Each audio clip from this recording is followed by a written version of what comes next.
જય આદિવાસી, જય જોહાર. બનાસકાંઠાના મારા આદિવાસી સમાજના વડીલો, યુવાનો, માતા બહેનોને મારે નમ્ર અપીલ છે.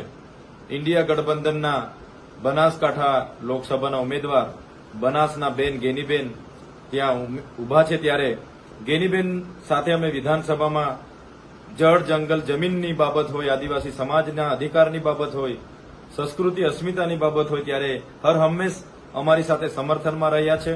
અને આવનાર દિવસોમાં પણ જે આંદોલન ત્યાં ચાલી રહ્યું છે જાતિના પ્રમાણપત્ર બાબતને લઈને, ત્યારે ગેનીબેન ત્યારે પણ આપણી સાથે ઉભા રહેવાના છે. ત્યારે આ લોકસભાની ચૂંટણીમાં ગેનીબેનના નિશાન, પંજાના નિશાન પર 7મી મેના રોજ મતદાન થાય અને ગેનીબેનને જંગી બહુમતીથી લોકસભામાં મોકલીએ એવી આપ સૌને હું વિનંતી કરું છું.